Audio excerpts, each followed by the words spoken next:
December 6, 2009. A mother is reported missing from her home in West Valley City, Utah. Her husband claims she left on a camping trip in the middle of the night in a snowstorm with their 2 young children. Investigators immediately suspect foul play. They begin collecting evidence, phone records, cell tower data, GPS information, digital footprints that document where people were and when they were there. The cell tower data from that crucial time period was analyzed. Investigators in 2009 used the technology and methods available then to interpret what the data showed. They reached conclusions about where the primary suspect was during critical hours. Those conclusions were used to build timelines, to evaluate alibis, to understand what happened. But cell tower analysis methodology has advanced dramatically since 2009. What investigators understood about how cell signals work, how towers hand off calls, how to interpret location data, all of it has evolved significantly. For 16 years, the conclusions drawn from 2009 cell tower analysis have stood. They informed the investigation, shaped theories about what occurred, influenced decisions about what evidence meant. But those conclusions were based on 2009 understanding of cell tower technology, an understanding that experts now know was incomplete, in some cases wrong. Methods that seemed accurate in 2009 have been challenged by later research. Assumptions about how cell towers work have been proven incorrect. This isn't about investigators making mistakes. They used the best available knowledge in 2009. But that knowledge was limited. Cell tower analysis was relatively new to forensic investigation. Best practices weren't established. The science wasn't settled. Courts were still determining what kinds of cell tower evidence were reliable. Since then, 16 years of research, thousands of cases, extensive testing, all of it has revealed that 2009 analysis methods had significant flaws. The cell tower data from this case still exists.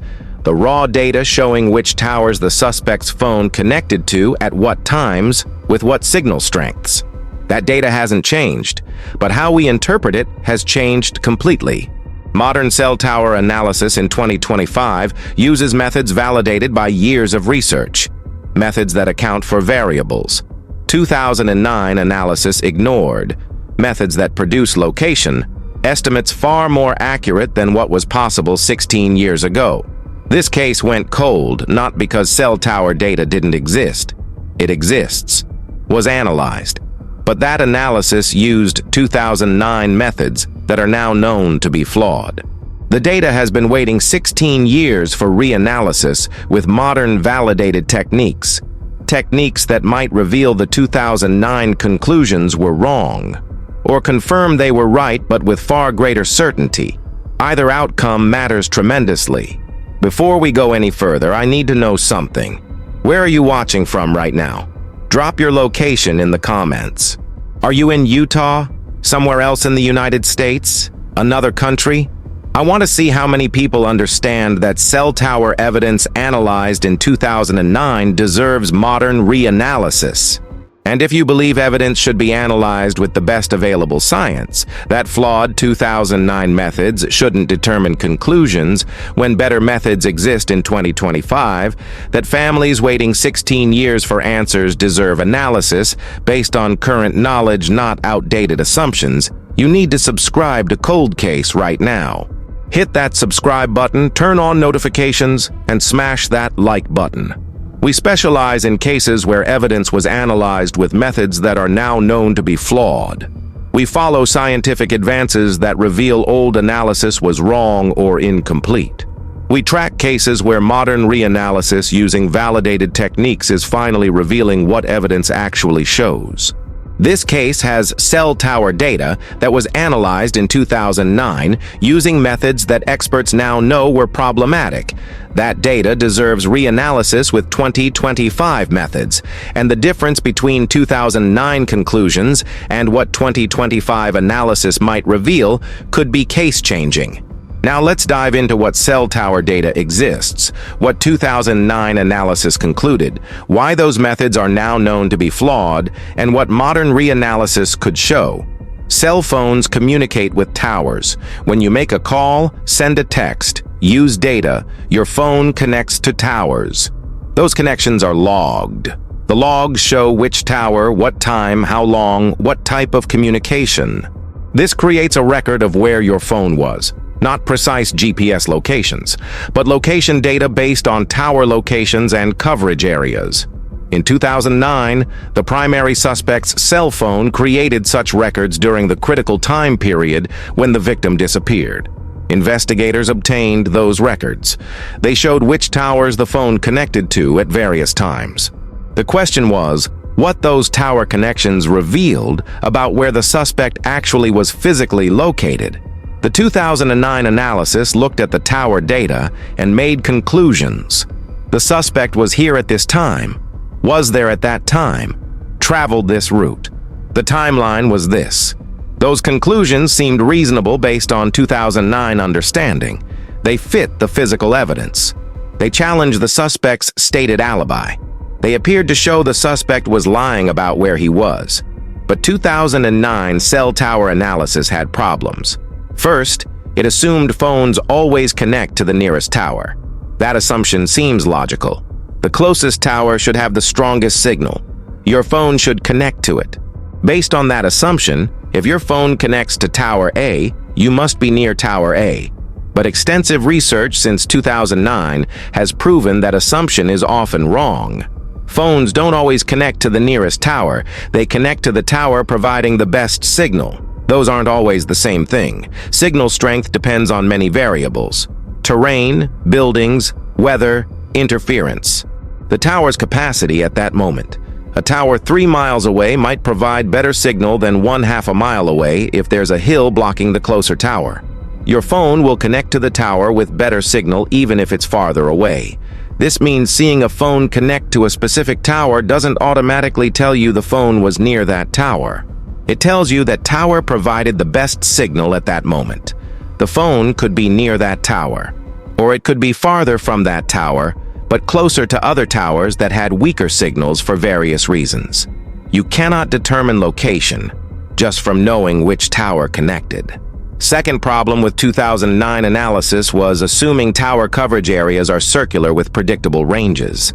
Many early analyses drew circles on maps showing tower coverage. If a phone connected to this tower, it must be within this circle. But tower coverage isn't circular. It's irregular, shaped by terrain, structures, interference, atmospheric conditions. A tower might cover areas 10 miles in one direction but only 2 miles in another because of mountains. Coverage maps that show simple circles are misleading. Modern analysis accounts for this. Uses actual RF propagation models for the specific location, models that incorporate terrain data, structure locations, known interference sources, models that show actual probable coverage areas, not simplified circles. When you apply these models to 2009 data, the conclusions can change significantly. Areas that 2009 analysis said the phone couldn't have been in based on which towers connected actually were possible locations when real RF propagation is considered. Third problem was not accounting for tower sector directionality. Most cell towers don't broadcast in all directions equally. They have sectors, usually 3, each covering roughly 120 degrees. Your phone connects to a specific sector of a tower. That sector information was in the 2009 data, but many 2009 analyses didn't properly account for it. They just noted which tower connected, not which sector of that tower. Sector information narrows possible locations significantly. If you know the phone connected to the northeast sector of a tower, that eliminates the southwest coverage area of that tower. The phone had to be generally northeast of the tower for that sector to be the best signal. Modern analysis uses sector data to refine location estimates in ways 2009 analysis often didn't. Fourth, 2009 analysis often didn't account for historical tower loading data. How busy towers were at specific times. If a tower is at capacity handling other calls, phones nearby might connect to a different tower, even though the closer tower would normally provide better signal. The tower was too busy. This is called capacity-based handoff. It means phones can connect to towers farther away not because they're near those towers, but because closer towers were at capacity. Historical tower loading data shows how busy each tower was at each moment. Modern analysis incorporates this. If the data shows a tower was at capacity when the suspect's phone connected to a different tower, that changes interpretation. The phone might have been near the first tower, but connected to the second because the first was too busy. 2009 analysis usually didn't consider this because accessing and interpreting historical loading data wasn't standard practice then. Fifth issue was not properly considering the ping sequence. Your phone doesn't just connect to one tower. As you move, it hands off from tower to tower. The sequence of towers creates a pattern. Modern analysis looks at the full sequence, not individual tower connections in isolation.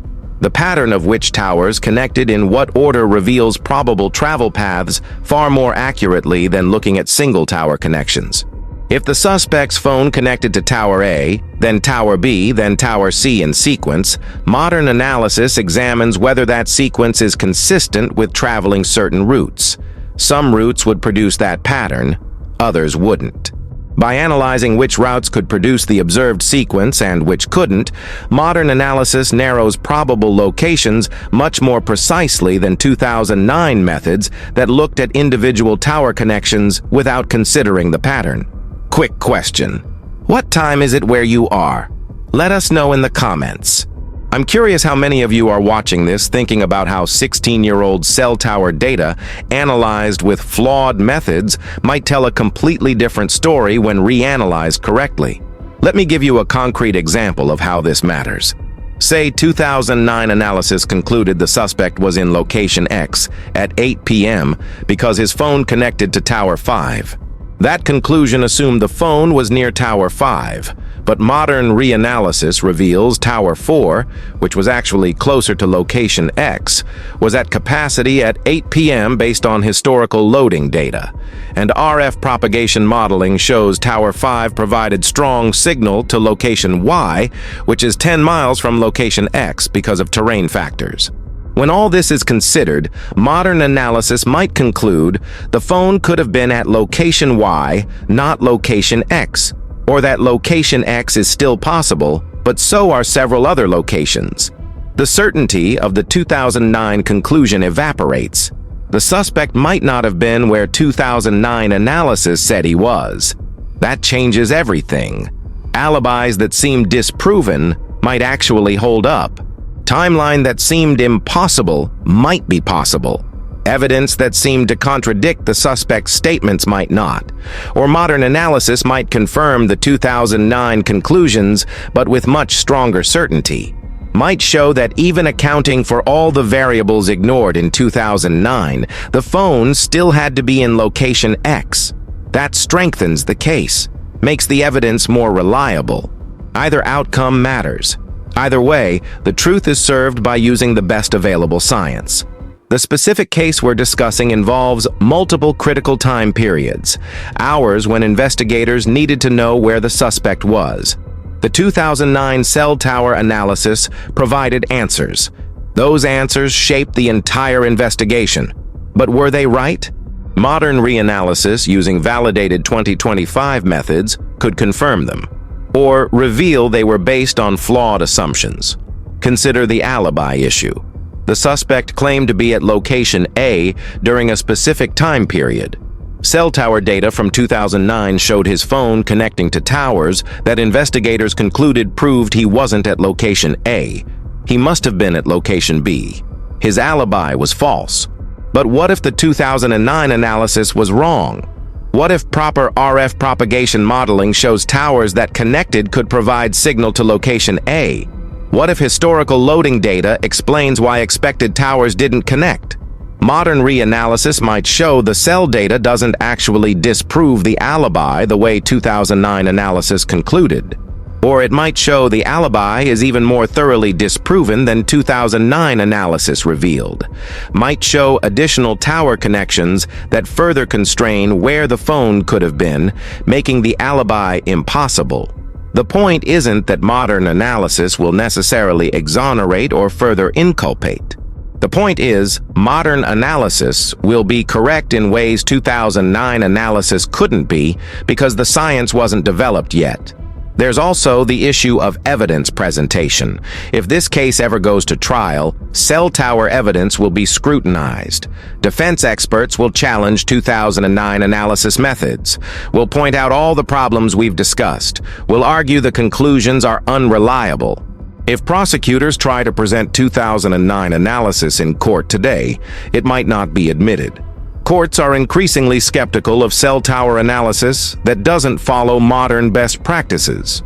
But if the cell data is reanalyzed using 2025 methods, following established protocols, using validated techniques, that analysis would be far more defensible, more likely to be admitted, more reliable, more valuable to actually proving what happened. Reanalysis isn't just about correcting old mistakes, it's about creating evidence that can actually be used.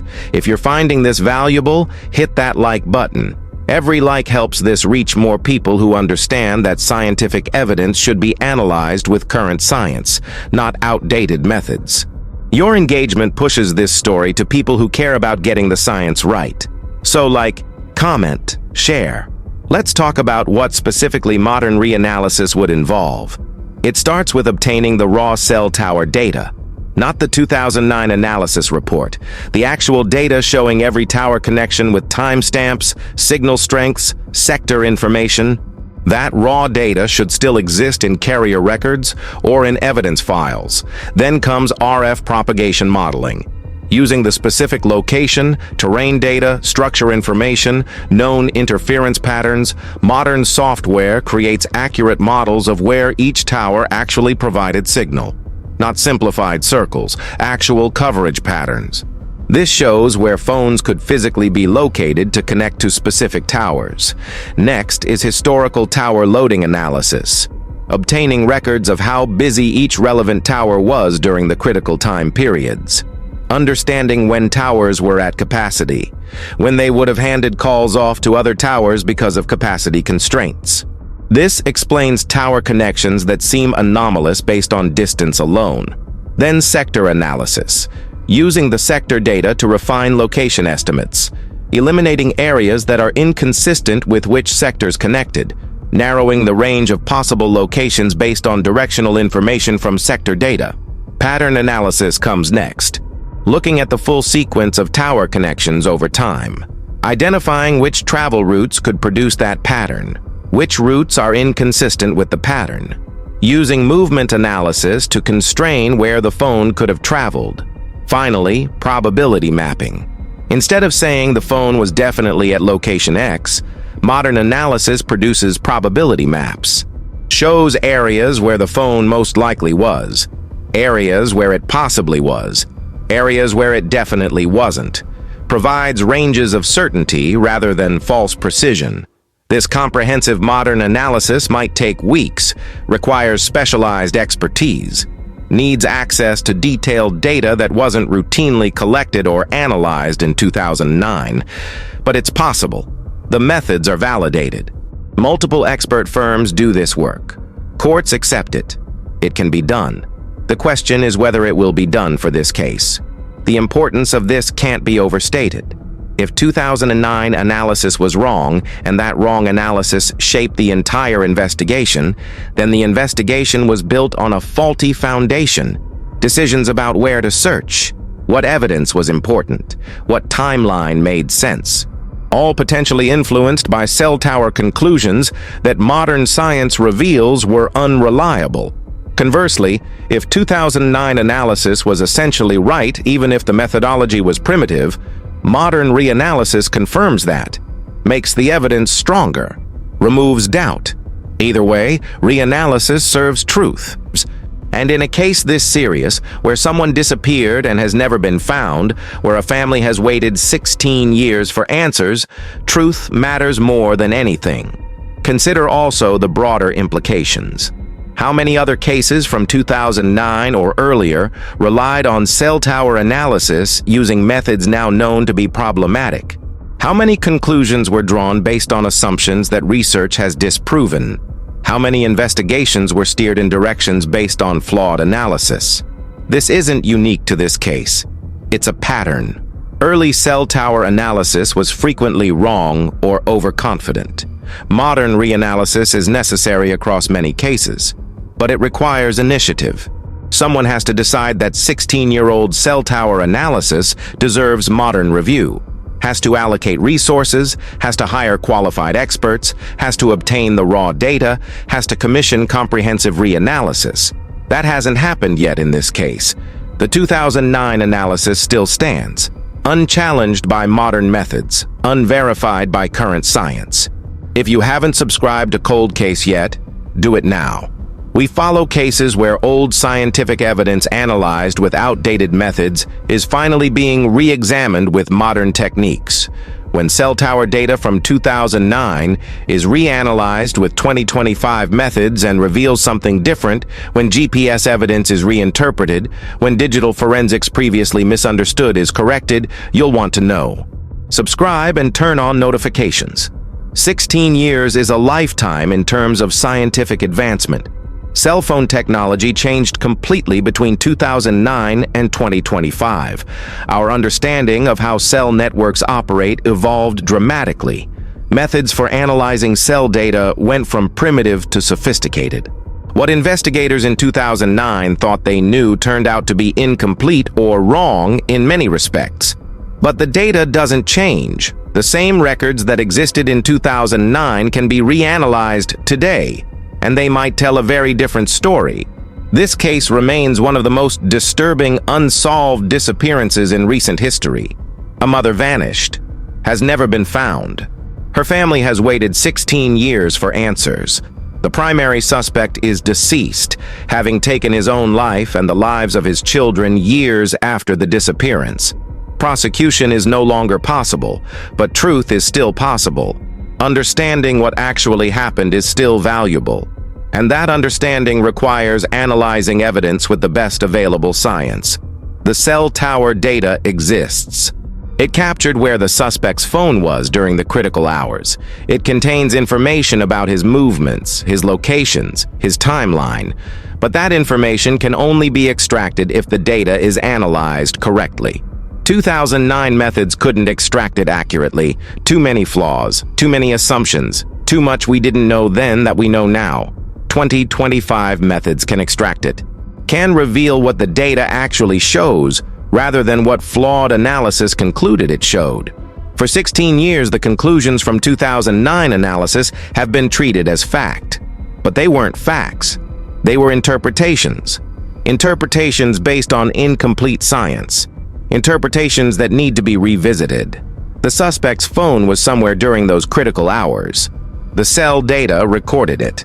Modern analysis can finally reveal where, not with the false certainty of 2009 methods that didn't account for complexity, but with appropriate probability ranges that acknowledge complexity while still providing meaningful information.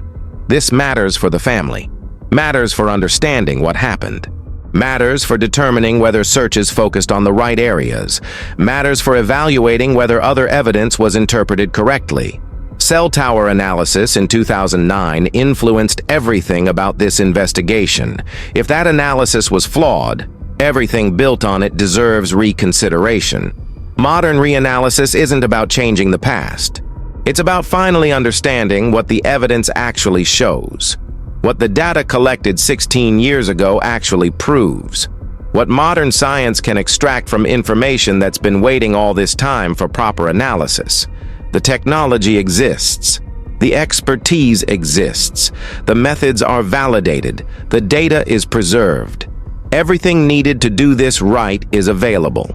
The question is whether anyone will decide to do it. Whether someone will commission modern reanalysis of 16-year-old cell tower data using 2025 methods. Whether this family will finally get analysis based on current science rather than outdated assumptions. Whether truth will be served by doing the work correctly, even if it's being done 16 years later. That's the question. And 16 years into this nightmare, that family deserves an answer.